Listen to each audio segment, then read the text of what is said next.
마태복음 24장 가까운 줄을 아나니라는 제목으로 말씀 전하겠습니다. 본문에서 심판을 다루고 있습니다. 무엇인가 마지막 날이 도래하게 됩니다. 어떠하느냐? 사람들은 그날이 궁금합니다. 이토록 마지막 날은 사람들에게 호기심을 자극하게 됩니다. 그래서 제자들이 질문하게 되고 이에 대하여서 예수님이 대답하시게 됩니다. 심판 전에 분명한 징조가 있습니다. 네 가지로 요약하게 되는데 전쟁이 일어나게 되고 또한 기근이 일어나게 되고 또한 질병이 확산되어지게 되고 그리고 세계적인 혼돈이 발생되어지게 됩니다.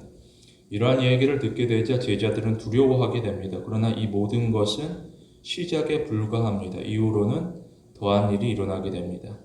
8절에서 예수님께서는 이 모든 것이 재난의 시작이라고 이야기하고 있습니다. 그러자 사람들은 그날을 예측하고 싶습니다. 그래서 무엇하느냐? 그때를 피하고자 하게 됩니다. 그러나 이러한 다양한 시도들은 모두 다 실패하게 됩니다. 그러자 사람들은 불안해하게 됩니다. 이에 사람들은 진실을 의도적으로 외면하면서 오히려 마음의 안정을 유지하고자 합니다. 이에 대하여서 예수님께서는 뭐라고 하시느냐? 예수님은 제자들을 다독거리며 격려하십니다. 비록 제자들이 심판을 피하지 못합니다. 제자들 역시도 심판과 마주하게 됩니다. 이 세상 어느 누구도 심판을 피해갈 수 없습니다. 오히려 제자는 최후의 심판을 담담하게 받아들여야 될 것입니다. 그러면 제자는 세상을 바라보는 관점이 달라지게 됩니다. 우리는 우리의 삶을 주도하는 하나님을 신뢰합니다. 하나님은 신실합니다. 하나님은 자기 백성을 버리신 적이 없습니다. 오히려 하나님은 자기 백성을 항상 품어주고 보호하게 됩니다. 따라서 우리는 하나님의 품 안에서 안전하게 됩니다. 그러나 누군가는 하나님을 신뢰하지 않습니다. 내가 하나님을 따른다라고 하지만 오히려 하는 일은 자신의 계획을 앞세우면서 자신의 안전을 도모하고자 하게 됩니다. 이것이 마치 가인과도 같습니다. 하나님 앞에 예배드리지만 그의 생각은 이 땅 가운데 머물고 있고 자신의 도성을 세워서 안전을 도모하고자 하게 됩니다. 그러할수록 오히려 그들은 위험에 빠지게 됩니다. 무엇하느냐? 그들은 급격히 하나님을 떠나가게 되고 오히려 멸망을 향하여서 힘차게 달려갈 뿐입니다. 사람들은 자신의 한계를 인정해야 될 것입니다. 사람이란 유한한 존재로서 제한적인 일만 할 수 있습니다. 따라서 사람은 모든 일을 계획하시고 행하시는 하나님에게 굴복해야 될 것입니다. 이처럼 이 땅에 임하는 심판이라는 것은 사람들을 향하여서 신앙의 긴급성을 요구하고 있습니다. 우리는 하나님의 의도를 따라 생각해야 될 것이고 또한 하나님의 말씀을 따라 행동해야 될 것입니다. 그러면 우리가 그 과정이 어떠하든지 하나님께서 정하신 결론에 도달할 것이 분명합니다. 우리는 나의 발목을 붙잡고서 잡아당기는 세상의 유혹에 대하여서 끌려가지 아니하고 오히려 물리쳐야 될 것입니다. 우리는 말씀 가운데 하나님에게 복종하면서 하나님께서 부여하시는 영예와 특권을 사모하게 됩니다.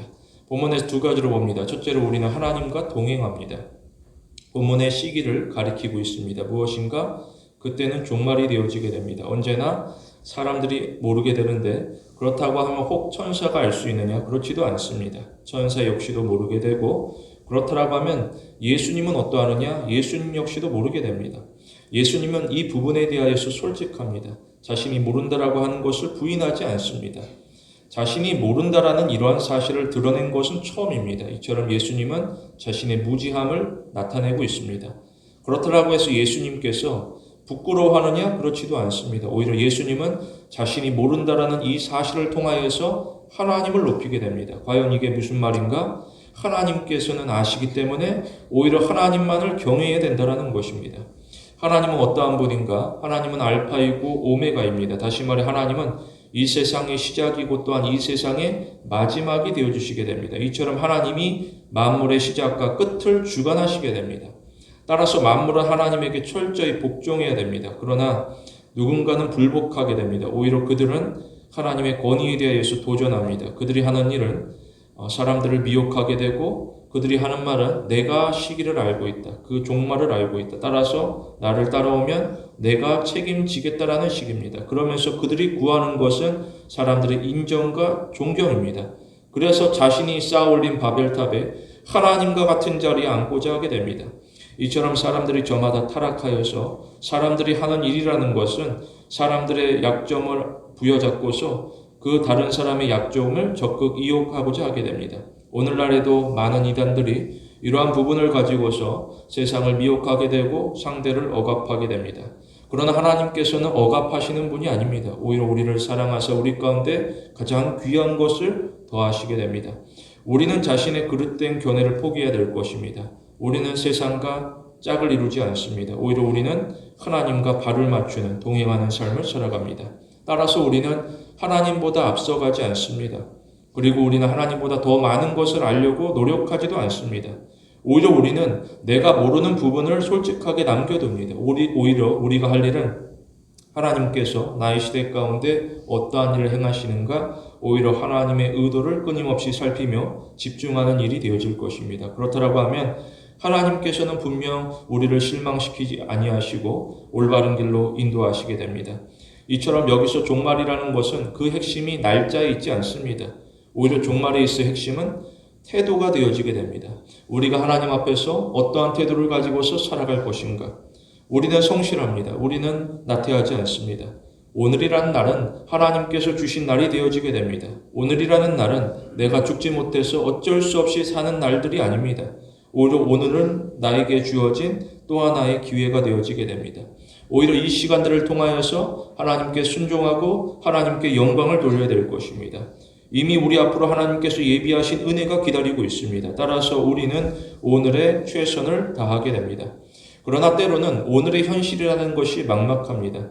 사람들의 고민은 실제적인데 학업이든지 취업이든지 결혼이든지 가정이든지 또는 노후이든지 미래를 알 수 없기 때문에 사람은 불안하게 됩니다. 그리고 사람 앞으로는 그 갈림길이 무수하게 됩니다. 사람이 선택하게 되는데 신중하게 대처해야 될 것입니다. 그래서 그 결과를 자신에 있어서 복된 결과가 임하기를 원하게 됩니다. 그렇지만 사람이 아무리 신중하게 대처하고 행동한다라고 할지라도 후회가 없느냐? 그렇지도 않습니다. 때로는 아쉽기도 하고 과거로 돌아가고 싶기도 하고 또한 다른 결정을 내리고 싶기도 합니다. 상상을 했을 때에 과연 내가 그때 이런 결정을 내렸으면 어떨까? 그렇다고 하면 오늘의 삶이 달라질 것만 같습니다. 이처럼 사람들은 오늘을 살아가면서도 또 다른 오늘을 상상하게 됩니다. 그러나 우리가 과거로 돌아갈 수 없음을 알고 있습니다. 우리가 지난날의 선택을 바꾸는 것은 불가능합니다. 그런데 우리가 할 수 있는 일이 있는데 그것은 바로 오늘의 선택을 바꾸는 것입니다. 그렇다라고 하면 우리의 삶의 결말을 바꾸는 것 또한 가능하게 됩니다. 오늘을 통하여서 하나님 앞에 어떻게 살아가느냐, 우리가 하나님 앞에 최선을 다하게 되면 우리의 삶의 마지막이 달라질 것이 우리가 확신하게 됩니다. 따라서 우리가 할 일은 하나님을 보다도 온전하게 섬기는 것입니다.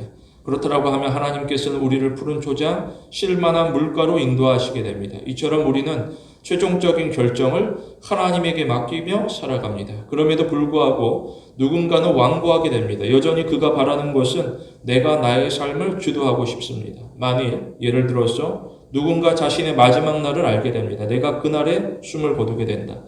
그렇다고 하면 그것이 그에게서 정말 좋은 것인가? 그렇지 않습니다. 오히려 우리는 마지막 날의 시기에 대하여서 알지 못하는 것이 감사합니다. 이게 무슨 뜻인가? 만일 누군가 자신의 마지막 날을 알고 있습니다. 그러면 그가 오늘 지금 당장 무엇할 것인가? 그는 하나님을 위하는 일을 중단할 것입니다. 대신에 그는 세상의 쾌락에 빠지게 되고 그리고 죄악의 낙을 누리게 됩니다. 그러다가 그는 마지막 순간을 앞두고서 하나님에게로 돌이킬 계획을 세우게 됩니다. 그렇다고 하면 그가 이 땅에서 하는 일이라는 것은 무엇인가? 99.9%의 죄악이고 그리고 마지막 0.1%의 선행으로서 구원에 이루고자 하게 됩니다. 이러한 모습들이 얼마나 위선적인 모습인가? 그는 마음 가운데 분명 천국을 사모하고 있습니다. 그러나 그들의 실상의 모습은 천국과 배치되는 삶을 살아가게 됩니다. 이처럼 그는 하나님에게 깊이 헌신하지 않습니다. 오히려 그는 마지막 날을 알고 있기 때문에 자신의 욕심을 더 많이 채우기에 급급하게 됩니다. 이러한 사람들은 거룩하신 하나님의 나라에 합당하지 않습니다. 오히려 부끄러워해야 될 것입니다. 마태복음에 보게 되면 의를 위하여 핍박을 받는 자는 복이 있나니 천국이 저희 것이라고 알리고 있습니다. 우리는 나의 즐거움이 아니라 하나님의 의를 위하여 살아가는 자입니다. 따라서 우리는 의를 위하여서라고 한다면 핍박도 두려워하지 않습니다. 이러한 자에게 천국이 주어지게 됩니다. 따라서 우리는 나를 위하여 세우는 계획을 단념합니다. 대신에 우리는 하나님이 우리를 위하여서 세우신 뜻을 따라가야 될 것입니다. 그러면 하나님께서 우리의 일생을 이끌어 가시게 됩니다. 비록 이 땅의 삶이 어지럽습니다. 우리가 험악한 세상 가운데 속에서 발을 딛고 살아가게 됩니다. 그러나 우리가 완벽한 나라로 옮겨갈 날은 멀지 아니하게 됩니다. 이미 예수님께서는 제자들에게 세상에서는 너희가 환난을 당하나 담대하라 내가 세상을 이기었노라라고 선포하고 있습니다. 우리는 신앙 여정에서 때때로 내가 바라는 소원을 이룰 수도 있습니다.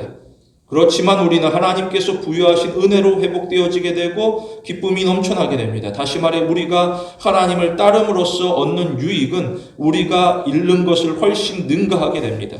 유의할 것은 이 마지막 날이라는 것은 이 땅만을 바라보고 살아가는 사람에게 있어서는 나쁜 소식이라는 것입니다. 그러나 장차 다가올 하나님의 나라를 바라보며 살아가는 자에게 있어서는 가장 큰 위로가 되는 약속이 되어지게 됩니다. 우리는 어두운 중에서도 우리의 삶의 주인 되신 하나님의 손을 꼭 붙잡고 나아가게 됩니다. 우리 앞이 아무리 칠흑과 같이 어두워서 한 발짝 내딛는 것이 두렵다라고 할지라도 하나님께서 우리의 손을 붙잡아 주시게 되면은 우리는 그릇된 길로 가지 않습니다. 오히려 하나님께서 우리의 발걸음을 한 걸음씩 앞으로 인도하시게 됩니다. 이에 대하여서 우리는 한순간도 방심하지 않습니다. 우리는 미지근한 신앙으로 하나님을 따르지 않습니다. 오히려 우리는 가슴 뛰는 뜨거운 신앙으로서 하나님의 손을 꼭 붙들고 나아갈 것입니다. 둘째로 우리는 하나님의 시간 속에서 다듬어지게 됩니다. 본문에서는 교훈을 다루고 있습니다. 무엇인가 그 교훈은 비유로서 풀어가게 됩니다. 어떠하느냐? 무화과 나무가 언급되어지게 됩니다. 무화과 나무를 보게 되면 그 가지가 연하게 되고 잎이 돋아날 때가 있습니다. 그러면 봄은 지나갈 것이고 여름이 다가온다라는 신호입니다. 여기서 여름이라는 부분이 독특한데 이게 어떠하느냐? 다른 나무들을 보게 되면 가지가 연하고 잎이 돋아나게 되면 겨울이 지나가게 되고 봄이 다가오는 신호가 되어지게 됩니다. 그러나 무화과 나무는 다른 나무들과 시기가 다르게 됩니다. 이게 무슨 뜻인가? 사람이 앞날을 예측하게 되는데 여기서 기준은 언제나 자신의 생각입니다. 내 기준에 따라서 때가 되었거나 아직 아니라고 주장하게 됩니다. 그러나 하나님의 시간표는 나와는 조금은 다릅니다. 하나님은 나와 다른 계획을 가지고서 우리를 이끌어 가시게 됩니다. 따라서 우리는 조급하지 않습니다. 오히려 우리는 하나님의 일하심을 기대하면서 인내해야 될 것입니다. 유의할 것은 시간이라는 것은 상대적이라는 것입니다. 누구에게 있어서는 시간이 빠를 수 있습니다. 그리고 누구에게 있어서는 시간이 느릴 수 있습니다. 그러나 하나님의 시간이라는 것은 정확합니다. 하나님의 시간에는 오차가 없습니다. 다만 하나님은 사람의 시간표대로 움직이지 않는다라는 것입니다. 내가 기대하고 바라는 것이 있을 때에 그 시간은 빠를 수 있으나 또 때로는 느릴 수 있는데 하나님께서 우리 가운데 바라시는 것은 우리의 신앙이 성장하는 것입니다. 우리의 소원 성취가 목적이 아니라 우리의 믿음 성장이 목적이 되어지게 됩니다. 따라서 하나님께서는 우리를 향하여서 나를 믿고 끝까지 인내할 것을 당부하시게 됩니다. 우리는 믿음으로 기다려야 될 것입니다. 우리는 우리 안에 욕망을 얻게 합니다. 오히려 우리는 하나님의 거룩하신 계획을 존중합니다. 이로써 우리는 조급하지 아니하고 오히려 하나님의 시간 속에서 다듬어지게 됩니다. 이처럼 기다림이라는 것은 믿음의 싸움이 되어지게 됩니다. 그런데 이 싸움 가운데 누구는 답답함을 느끼게 됩니다. 고통이 심해질 때에 누군가는 지금 당장 해결을 요청하게 됩니다. 만일 이때를 놓치고 지나가게 되면 어떻게 될 것인가? 불합리한 일이 일어날 수 있고 내 기준에서는 이해되지 않는 일들이 일어날 수 있습니다. 마치 나사로의 죽음 앞에서 마르다와 마리아가 절망하는 것처럼 내가 정한 시기 가운데 예수님께서 당도하기를 원하시게 됩니다. 그러나 사람의 생각 가운데 속에서 일하시지 아니하시는 하나님을 우리는 찬송하게 됩니다. 오히려 우리가 하나님의 때를 통하여서 그보다 더 큰 은혜를 우리가 맞이하게 됩니다. 우리가 할 일은 기도하면서 하나님 앞에 나아가는 일이 되어지게 됩니다. 그러면 하나님께서 우리 앞으로 두 팔을 벌려 환영하시게 됩니다. 그런데 때때로 우리가 기도하면서 하나님 앞에 나아갈지라도 그런데 정반대의 일들이 일어나는 경우들이 있습니다. 마치 내 앞에서 하나님께서는 문을 닫아버리고 그 문 안쪽으로는 문을 또 한 번 잠그는 소리가 들려지게 됩니다. 그리고 정적이 흘러가게 되는데 그때에 우리는 마음의 상함을 느끼게 됩니다. 하나님을 향해서 내가 간절히 바라는 바가 있어서 쫓아왔는데 문을 닫고 문을 잠그고 정적이 흐르게 되고 그 깊은 절망 가운데 속에서 하나님을 향하여서 실망하게 되고 또 나의 삶 가운데 위험을 감지하게 됩니다. 그때에 그는 선택을 강요받게 됩니다. 과연 기다릴 것인가 아니면 돌아설 것인가? 단단하게 닫혀진 문 앞에서 돌아설 것인가 아니면 기다릴 것인가? 이때 사람들이 신중하게 선택해야 될 것인데 오히려 사람들은 서두르게 됩니다. 누군가는 해결책을 더 빨리 원하기 때문에 하나님을 떠나서 자신이 살아갈 길을 모색하게 됩니다. 이처럼 믿음에 있어서 인내라는 것은 참으로 어려운 주제가 되어지게 됩니다. 특별히 두려움이라는 것은 또 다른 두려움을 낳게 됩니다. 우리가 인내함을 통하여서 두려움을 극복해야 될 것입니다. 그러나 쉽지 않은 여정이기 때문에 그 고통 가운데 속에서 응답이 없는 하나님이 미워질 때가 있습니다. 여기서 우리의 중심이 밝혀지게 됩니다. 무엇인가? 우리의 중심이 하나님인가 나라는 사실입니다. 내가 우선되어지게 되고 하나님이 다음이 되어지게 되면 닫힌 문 가운데 돌아서게 됩니다. 이처럼 사람이 망상에 빠지게 됩니다. 내가 먼저고 하나님이 그 다음 차순이다. 나를 높이고 창조주 하나님을 낮추게 됩니다. 그래서 피조물이 창조주를 마음대로 다루고자 하게 됩니다. 그러므로 고통이라는 것이 우리에게 있어서 고통스럽겠지만 필요한 부분이 되어지게 됩니다. 이 고통을 통하여서 사람은 자신의 위치를 자각하게 됩니다. 오히려 우리에게 있어서 고통보다는 해석이 더욱더 중요하게 됩니다. 많은 사람들이 하나님의 노력을 촉구하게 됩니다. 하나님께서 나의 삶 가운데 역사하시기를 원하신다. 그러나 실제로 하나님께서 원하시는 것은 내가 할 일 이상으로서 우리의 변화를 추신하시게 됩니다. 과연 나의 삶 가운데 내가 얼마나 하나님 앞에서 변화되어진 삶을 살아가게 되느냐? 우리는 하나님 앞에서 학습자로서 살아가게 됩니다. 우리는 하찮은 시간으로 지나가지 않습니다. 우리는 사소한 사건이라 할지라도 주목하며 바라보게 됩니다. 그 가운데 속에서 하나님의 섭리를 발견하고자 노력하게 됩니다. 과연 하나님께서 나의 삶 가운데 어떻게 이끌어 가시느냐? 우리는 예리한 눈을 통하여서 우리의 주위를 끊임없이 살펴보게 됩니다. 그러할 때에 우리는 우리 앞으로 하나님의 일하심이 하나둘 드러나기 시작하게 됩니다. 이러한 부분을 보게 되면 세월이 흐른다라고 해서 저절로 지혜로운 것은 아닙니다. 욥기에 보게 되면 사람의 속에는 영이 있고 전능자의 숨결이 사람에게 깨달음을 주나니 어른이라고 지혜롭거나 노인이라고 정의를 깨닫는 것은 아니라고 알리고 있습니다. 우리는 평생에 걸쳐서 하나님에게 배우는 자가 되어지게 됩니다. 다시 말해 우리는 그리스도의 날이 이르기까지 학습합니다. 배움의 과정이라는 것은 오늘이나 내일로 끝나지 않습니다. 마지막 날이 늦어지는 한 이 일은 일평생 지속되어지게 됩니다. 그리고 그 문 앞에 우리가 기다려 서 있습니다. 우리가 문 앞에 기다리고 서 있을 때 여기는 분명한 각오가 필요하게 됩니다. 세상이 우리를 가만히 내버려 두지 않습니다. 우리를 속이게 되고 우리를 속삭이며 우리의 시선을 돌리고자 하게 됩니다. 예를 들어서 어느 책을 보니까 평생 현금이 마르지 않는 투자법이라는 책을 보게 됩니다. 그 내용이 솔깃하여서 한번 읽어보았는데 그 내용에서 보게 되면 네 가지를 강조하게 됩니다. 모으고 굴리고 불리고 갈아탄다. 현금을 모으고 굴리고 불려서 갈아탄다. 그래서 자산을 증식하고 현금 흐름을 창출해야 된다.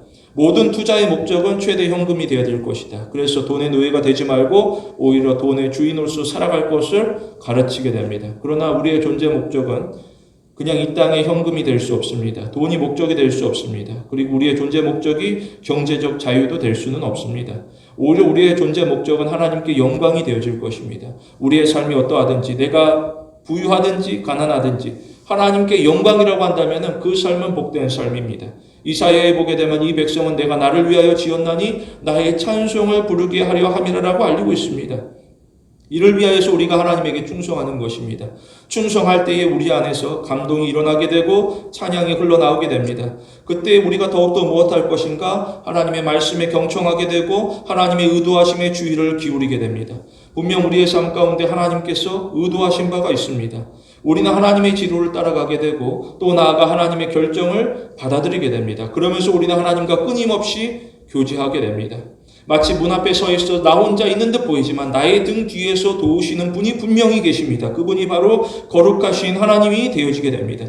우리는 보이지 않는 것을 보게 됩니다. 소망 따라서 믿음 따라서 사랑을 따라서 우리가 하나님을 바라보게 됩니다. 우리의 믿음은 이전보다 비교할 수 없을 정도로 더욱더 굳건해지게 됩니다. 이에 대하여서 대적이 염려하기 때문에 걱정하기 때문에 두려워하기 때문에 우리를 흔들고자 하게 됩니다. 우리는 자신의 빈곤함을 인정해야 될 것입니다. 그리고 우리는 자신의 무능함을 고백해야 될 것입니다. 이처럼 우리가 자신을 철저하게 부인할 때에 우리는 의로우신 하나님에게 손을 내밀 수 있습니다.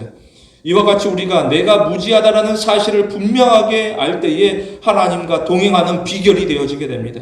그럼 하나님께서는 우리를 깔보시지 않습니다. 오히려 긍휼하심 가운데 우리의 손을 붙잡아 주시게 됩니다. 우리는 처음부터 끝까지 나를 믿는 삶이 아니라 하나님을 믿는 삶을 추구하게 됩니다. 그러면 우리의 삶 전체로 하나님이 주시는 은혜가 넘쳐 흐르게 됩니다. 우리는 시대의 흐름을 거슬러 올라가게 됩니다. 우리는 그리스도의 방식을 따라서 그리스도인의 삶을 살아가게 됩니다. 우리 모두 하나님을 진정으로 찬양하는 성도가 되길 원합니다. 우리는 두려움에 지배를 받지 않습니다. 오히려 우리는 하나님의 경이로움에 압도되어질 것입니다. 여기서부터 새로운 삶이 시작되어지게 됩니다.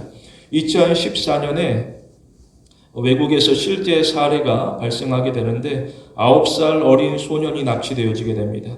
그 소년이 무서워 떨게 되는데 어려서 그 차 속에서 아무런 일도 할 수 없습니다. 건장한 사람들이 자신을 둘러싸고 있고 내가 잡혀가서 무슨 일을 당할지 모른다. 내가 아무리 여기서 이 문제를 해결하려고 해도 노력하려고 해도 상황이 나아질 수가 없다. 특별히 상대가 유괴범이라고 한다면 그들은 처음부터 나쁜 마음을 먹었기 때문에 나를 해야 할 것이 분명하다라는 것을 어린 소녀는 직감하게 됩니다. 그때 소녀가 노래를 부르기 시작하는데 자신이 아는 곡이 딱 하나였습니다. 그게 무엇인가? Every Praise, 복음성가였습니다. 가사가 어떠하느냐? 모든 찬양을 우리 하나님께 한 마음으로 모든 입술에 예배를 드리자. 우리 모두 찬양 우리 하나님께 나의 치료자 하나님, 나의 구속자 하나님, 끊임없이 이 찬송, 내가 아는 이 찬송 하나 부여잡고서 노래 부르게 되는데 이 가사를 보게 되면 아무리 생각해도 소녀와 처한 그 상황과는 전혀 어울리지 않습니다. 한 마음으로 모든 입술에 예배를 드리자. 주위 가운데 둘러있는 사람들은 나를 해하고자 하는 사람, 근데 그 가운데 속에서 나의 치료자 하나님, 나의 구속자 하나님, 그럼에도 그 소녀는 상관이 없었습니다. 오히려 계속해서 찬양하게 됩니다. 이때의 유괴범이 위협하게 되는데 소녀는 중단하지 않았습니다. 이 소년이 얼마나 끊임없이 노래를 부르고 유괴범들은 얼마나 잔인한지 3시간 넘도록 차를 몰아가면서 끌고 가게 되는데 부모가 찾을 수 없는 곳을 향하여서 끊임없이 쫓아가게 되는데 이 소년은 3시간이 넘도록 쉬지 아니하고 노래하게 됩니다.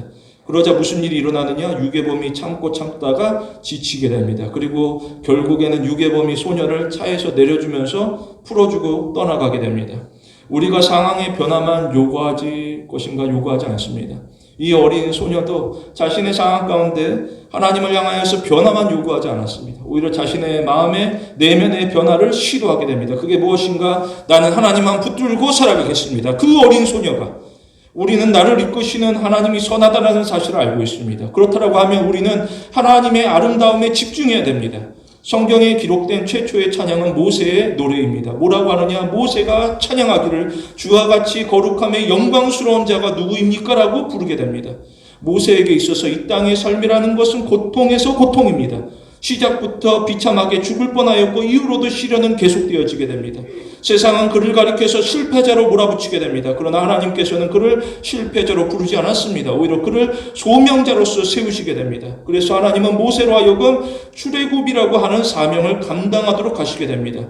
우리가 세상 가운데 살아가면서 세상을 통하여서 자신을 돌아보지 않습니다. 사람들이 저마다 서로 간에 비교하게 되는데 그 비교를 통하여서 사람들은 오히려 절망하게 됩니다. 저 사람은 나보다 상황이 더 나아 보이는데, 그러나 실제로 이야기를 나누게 되고 속을 들여다보게 되면 저마다 사람들은 아픔과 상처가 있습니다. 오히려 우리는 세상을 통해서가 아니라 하나님을 통하여서 나를 돌아봐야 될 것입니다. 그러면 우리가 평안함을 누리게 됩니다. 신명기에 보게 되면 모세가 이스라엘을 향하여서 외치기를 이스라엘아 너는 행복자로다. 하나님의 구원을 너같이 얻은 자가 누구냐? 그는 너를 돕는 방패요 너의 영광의 칼이라고 알리고 있습니다. 세상 가운데 속에 살아가면서 애국과 비교하면서 나는 이 땅 가운데 속에서 실패한 사람이다라고 하면서 하나님을 향하여서 원망하는 그들 앞에서 오히려 모세가 하는 말은 너희는 행복자로다. 하나님의 구원을 이같이 얻은 자가 누구냐? 하나님께서 너희의 방패, 너희의 칼이 되어주신다. 우리는 세상과 분리되어지게 됩니다. 우리는 세상의 인정을 구하지 않습니다. 오히려 우리는 하나님과 연합되어지게 됩니다. 그래서 우리는 하나님에게 칭찬을 받게 되는데 그때의 우리의 인생은 최후 승리를 맞이할 것입니다. 바로 예수님께서 우리에게 있어 가장 확실한 증거가 되어지게 됩니다. 예수님은 조롱과 멸시에도 끝까지 순종하시게 되는데 앞날을 알 수 없는 그 막막한 상황 가운데 속에서 인생 전부를 하나님께 매우 맡기게 됩니다. 사람들이 바라보기에 예수님의 죽음이라는 것은 그저 완벽한 실패에 불과하게 됩니다. 하나님께 버림받아서 완전히 실패한 인생. 그렇지만 예수님께서는 하나님을 불신하지 아니하고 의지하게 됩니다. 특별히 예수님이 십자가에서 마지막으로 남기신 말씀은 아버지여 내 영혼을 아버지께 부탁하나이다입니다. 예수님은 시종일관 침묵하는 문을 닫아버린 하나님 앞에서도 그 문을 두들기면서 하나님의 보호하심을 온전히 의탁하게 됩니다. 이로써 예수님께서는 사망 권세를 이기시고 부활하시게 됩니다. 그리고 예수님은 부활을 통하여서 영광스러운 승리를 입증하시게 됩니다. 나아가 우리에게 있어 예수님의 부활이라는 것은 이 땅에 임할 최후 심판의 가장 확실한 증거가 되어지게 됩니다. 우리는 영원히 유일하신 하나님을 경배합니다. 우리에게 있어 하나님을 대체할 수 있는 무언가는 존재하지 않습니다. 우리는 세상의 그릇된 가치관에 맞서서 하나님을 향한 순수한 믿음 그 자체를 나타내야 될 것입니다. 특별히 시련을 통하여서. 그 시련 가운데 속에서 세상은 너가 정말 원하는 것이 무엇이냐? 오히려 우리가 원하는 것은 하나님을 향한 사랑. 어느 상황에서든지 모든 필요를 채우시는 하나님만 신뢰할 것을 서약해야 될 것입니다. 실제로 하나님께서는 광야에서도 택한 자에게 필요한 모든 것을 공급하셨습니다. 우리는 세상에서 금은 보화를 구하는 삶을 살아가지 않습니다. 우리에게 주어진 시간 가운데 속에서 금은 보화로 매어 쫓겨가는 삶이 아니라 오히려 하나님과 더욱더 깊고 더 충만한 관계에 이르기를 우리에 있어 최대의 목표가 되어지게 됩니다. 우리가 이 땅에서 풀죽은 비간자로서 살아갈 것이 아니라 이 땅을 무대로 하여서 약속을 마음에 새기고 실천하는 예배자로서 살아가게 되는데 이 모든 근거와 토대는 하나님의 사랑입니다. 하나님께서 우리를 붙들고 계시다는 사실이 우리로 하여금 새로운 소망을 가지게 합니다. 성도 여러분, 하나님께서 우리의 진정한 치료자, 구속자가 되심에 감사하는 귀한 신앙의 성도가 되길 원합니다.